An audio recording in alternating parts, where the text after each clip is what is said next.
J-Bone here, and I've got everything you need to know before you watch the 2023 British Grand Prix. J-Bone! The British Grand Prix weekend begins on Friday, July 7th with free practices 1 and 2. Free practice 3 and qualifying are on Saturday, July 8th, with qualifying taking place at 9 a.m. Central Time or 2 p.m. UTC. And the Grand Prix is on Sunday, July 9th at 9 a.m. Central Time or 2 p.m. UTC. Here are 3 British Grand Prix fun facts. Fact 1, the first ever Formula One race was the 1950 British Grand Prix, which was held at a much different looking Silverstone on May 13th, 1950. The race was won by Nino Farina, who would go on to become the first ever Formula One World Drivers' Champion. In case you're wondering, the 1950 Formula One calendar in order was the British Grand Prix, Monaco Grand Prix, Indianapolis 500, Swiss Grand Prix, Belgian Grand Prix, French Grand Prix, and Italian Grand Prix. Yes, it only had 7 races, which is crazy to think about considering the 2024 calendar was just released, and it contains 24 races. That's a lot more. Fact 2, Lewis Hamilton holds the records for both the most career British Grand Prix victories with 8 and the most consecutive British Grand Prix victories with 4 in a row from 2014 to 2017, a record that he shares with Jim Clark, who won 4 British Grand Prix in a row from 1962 to 1965. Lewis is such a legend of both Silverstone and British motor racing that the pit straight at Silverstone was named after him in 2020 after he won his record-tying 7th World Drivers' Championship. In fact 3, at the 1969 British Grand Prix, British Matra Ford driver Jackie Stewart had one of the greatest drives in the history of F1, lapping the entire rest of the field during the Grand Prix on his way to securing his 5th Grand Prix win in 6 races and eventually becoming 1969's World Drivers' Champion. Before I show you what a lap around the iconic Silverstone circuit looks like, let's check in with producer Jeff, who is currently on the Formula Bone pit wall at Silverstone. Producer Jeff, radio check. Hey J-Bone, as you know, I'm a huge foodie, so I was so excited to come here to Britain where they have some of the greatest food in the world. I've been taking photos for my food blog, so here's what I've been eating. That is one of the most vile things I've ever seen in my life. Here's what a lap around the British Grand Prix's Silverstone circuit looks like with all its named corners and straights. You start off on the pit straight, aka the Hamilton straight, which has to just be an all-time flex for Lewis Hamilton out there. Turn 1 Abbey and Turn 2 Farm are taken flat out and lead you into the slowest section of the circuit, which includes the entry of Turn 3 Village through the exit of Turn 4 The Loop, through which you'll want to carry as much speed as possible as it sets you up for the entry to Turn 5 Aintree, which begins the Wellington Straight, the first of Silverstone's 2 DRS straights. The Wellington Straight ends at Turn 6 Brooklands, which exits into the sweeping Turn 7 Luffield complex, where it's absolutely crucial that you get a good exit as Turn 7 spits you onto the fastest section of the racetrack. You'll be full throttle as quickly as you can after Turn 7, through Turn 8 Woodcote, down the old pit straight, through Turn 9 Cops Corner, which is one of Formula One's fastest corners, and through Turns 10 and 11 of the Maggots, Beckett's, and Chapel complex, where you'll then perform a slight lift for Turn 12 through the entry of Turn 13 before getting right back on the throttle for Turns 13 and 14 and down the Hangar Straight, which is the second of Silverstone's 2 DRS straights and ends at the Turn 15 Stowe Corner. You'll want to carry as much speed as possible through Stowe to set you up for the most elevation-y portion of the circuit just before the Turn 16 Vale and Turn 17 to 18 Club Corner, which again, you'll want to make sure you get just right as it sets you up for the pit straight, which uniquely is not a DRS straight. And that is a lap around Silverstone. J-Bone! Formula Bone is sponsored by Caldera Lab. If you aren't already, it's time to put your best face forward. How do you do that? By adding in a skincare routine, of course. It sounds intimidating, I know, but you know what? It's really not hard. You just haven't had the right tools until now. Clinically proven to reduce wrinkles, fine lines, and signs of aging, Caldera Lab is the leader in men's skincare and is here to save the day.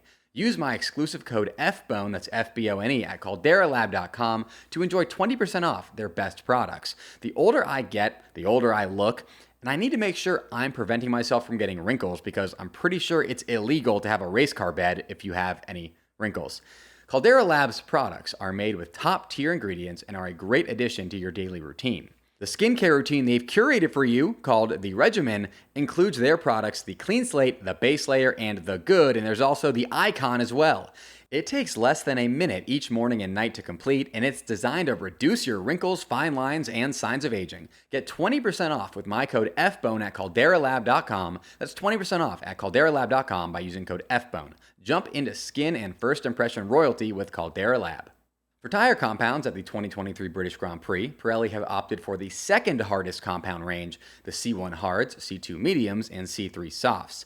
Last year, this range would have been the hardest compound range, but Pirelli have introduced the C0 tire this year, which we haven't seen yet, but is their new hardest tire. Pirelli Motorsport Director Mario Isola had this to say about their tire choice and about Pirelli's new slick tire construction that is being debuted this weekend at the British Grand Prix. Quote, "The British Grand Prix will mark the debut of a new slick tire construction using materials that have been brought forward from their anticipated introduction next year. This change in specification was made necessary due to the increased performance of the cars seen since the start of the season, both in terms of outright speed and loadings compared to the preseason simulation data supplied to Pirelli by the teams last winter, and the fact that this trend is only set to increase as the championship goes on. The new specification gives the tire extra resistance against fatigue but does not affect any technical parameters or its behavior on track. All the teams already had the opportunity to try the new tire construction out at the Spanish Grand Prix when 2 sets were put at the disposal of each driver in free practice. This debut will come on a track that is traditionally one of the hardest on tires. On our internal charts, Silverstone is right at the top in terms of stress and lateral forces exerted on them, particularly the front left." End quote. Next up, here are your storylines to follow for the 2023 British Grand Prix. Your first storyline, is Red Bull about to make Formula One history at the British Grand Prix? If either Max Verstappen or Checo Perez win the British Grand Prix, Red Bull Racing will tie the all-time record for most consecutive wins by a constructor at 11 straight wins, having then won all 10 2023 races as well as 2022's season-ending Abu Dhabi Grand Prix. The current record for most consecutive wins by a constructor is held by McLaren, who won the first 11 races of the 1988 F1 season in a row and would actually go on to only lose one race all season, the 1988 Italian Grand Prix, which Gerhard Berger won for Ferrari. And not only are Red Bull going for the all-time consecutive win record for a constructor, their number one driver, Max Verstappen, is going for a personal best 6 wins in a row, which would tie him for the 5th longest driver win streak in F1 history. In case you are wondering, the record for the longest driver win streak is held by Sebastian Vettel, who won an amazing 9 consecutive races in 2013. And you thought Formula One was a one-driver battle now. Me saying that will probably not age well, as Max could easily go on to win every race forever if he and Red Bull keep on keeping on. But here's to hoping that take ages like wine and not milk. Your second storyline, are Mercedes about to win the British Grand Prix? Let's look at all the evidence for and none of the evidence against, so we can all delude ourselves into thinking Red Bull might actually lose a race this season. First and foremost, there's the fact that Mercedes almost won the British Grand Prix last year in a much worse car than they have now. If it weren't for a late race safety car that exposed the W13's inability to get temperature into its tires, it is entirely possible that Lewis Hamilton would have been on the top step of the 2022 British Grand Prix podium instead of Carlos Sainz. Now that the second edition of the W14 is looking solid and even achieved a double podium finish 3 races ago in Spain, I should note at a circuit that also places an emphasis on straights and high-speed corners like Silverstone, Mercedes should be even better equipped to fight for a race win in Great Britain this year. Second, the British Grand Prix is the home race for both of Mercedes' drivers. Not only will this mean Lewis Hamilton and George Russell will be extra motivated to perform well in front of their home fans, they'll also have an absolutely massive amount of support from those fans all weekend long, which hopefully can help propel them to a surprise victory.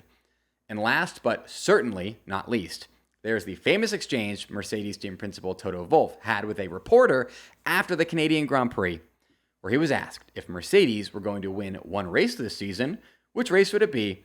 And Toto confidently responded, Silverstone. Toto Wolff isn't usually super confident, and maybe I'm looking too much into this cheeky little smile he gave along with his answer, but I think Toto thinks that Mercedes can compete for a race when it's Silverstone, so now I think they can too. Also, he's a billionaire, and I trust billionaires.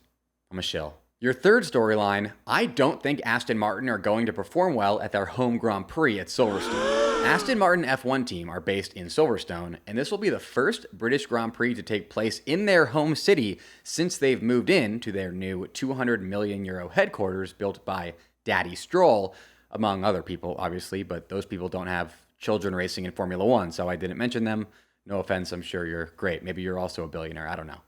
The new headquarters is said by Aston Martin to be, quote, just a stone's throw away from the historic Silverstone circuit. And this concerns me, okay? Let me explain. You see, I've looked at a bunch of pictures of Aston Martin's new headquarters, and it appears to have a lot of glass. You might even refer to it as a glass house. So you're telling me Aston Martin are in a glass house and are also throwing stones? As we all know, the saying goes, people in glass houses shouldn't throw stones. So because of this, I predict that Aston Martin will not have a car finish in the top 5 at the British Grand Prix. Your final storyline, McLaren are undoubtedly the team to watch this weekend at Silverstone. The upgrades McLaren added to Lando Norris's car in Austria were some of the most effective upgrades I've ever seen in my life. Some are even calling them the mythical Magic Bullet car upgrades that Toto Wolff claimed do not exist earlier this season. Not only did these upgrades to the side pods, halo, engine cover, and floor propel Lando to a P4 finish in Austria, which is McLaren's best finish all season, Lando also qualified P4 for the Grand Prix and P3 for the sprint race. That consistency means there were no flukes involved here and that these upgrades were just simply God tier, something that has papaya fans all over the world cheering on as they bow down to framed portraits of McLaren team principal Andrea Stella. Lando's McLaren looks nothing like the car we all watched go pointsless through the first 2 Grand Prix of the season, and I sincerely hope these upgrades continue to look like the magic bullet that we've all been told doesn't exist. On a semi-related note, McLaren will also be the team to watch this weekend because they're running an awesome throwback chrome livery that looks very cool. Hey, J-Bone here. Did you know that I have Formula Bone merch? J-Bone! Formula Bone merch. Formula Bone merch. Formula Bone merch. Formula Bone merch. Check all this out. Oh, that's good. I have so much merch, guys. I have so much merch. I don't know what to do with it, so I need you to buy it because it's just filling up the studio. I have every single drawer in my house filled with my merch. I need you to buy it. Link in the description, okay? Please buy the merch. Formula Bone merch. J-Bone! Please buy the merch. I need you to buy the merch. Now the moment you've all been waiting for. Here are my 3 bona fide race predictions for the 2023 British Grand Prix. My first race prediction is that Lewis Hamilton will finish in the top 2 at the British Grand Prix. Lewis very well may have won the British Grand Prix last year if it weren't for that late race safety car that exposed one of the W13's many massive weaknesses. And now that Mercedes have a redesigned car with far fewer weaknesses, still being driven by the most successful Silverstone driver of all time, who once literally won the British Grand Prix on 3 tires, I love Lewis Hamilton to finish in the top 2 and potentially even win the British Grand Prix. If the stars align just right, who knows? Like I mentioned earlier, Toto Wolff himself said that if Mercedes were going to win one race this season, it would be Silverstone, so don't call me crazy, call Toto crazy. Also call him a billionaire. My second race prediction is that the British Grand Prix podium will consist of 3 different constructors. With Checo Perez's current inability to make Q3s and the incredibly high level of competition going on right now between Aston Martin, Mercedes, and Ferrari, where each of them has a podium within the past 2 races, I think the British Grand Prix podium will contain 3 different constructors, just like it did in Canada, Monaco, and Australia. The flying here. Get out of here, shoe fly, don't bother me. I'm J-Bone. My final race prediction is that Nico Hülkenberg will finish in the points at a Grand Prix for just the 2nd time this season. Both Haas drivers podiumed at the British Grand Prix last year. Wait, oops, that's not right. God, my Haas delusion syndrome just came out. Ugh. Both Haas drivers finished in the points at the British Grand Prix last year, so Silverstone clearly suits their car's overall design concept, and I think Nico Hülkenberg is driving better right now than both K-Mag and Mick ever were last season, which is why I like Hulk to finish in the points at Silverstone. Next up, here are my predictions for the top 5 finishers in the 2023 British Grand Prix with 0 reasoning nor explanation. P5 George Russell, P4 Checo Perez, P3 Charles Leclerc, P2 Lewis Hamilton, and P1 Max Verstappen. Subscribe now so that I can see you back here after the British Grand Prix for my British Grand Prix recap, where we'll digest all the insanity that occurs at this race weekend together. Special shout out to my top Patreon supporters and YouTube channel members, Kolky, @RatedBookie, and Glow. If you want your name shouted out in all my videos, along with a bunch of other awesome perks, hit up the Patreon and or YouTube channel member links in the description of this episode. Until next time, folks, J-Bone! J-Bone! J-Bone!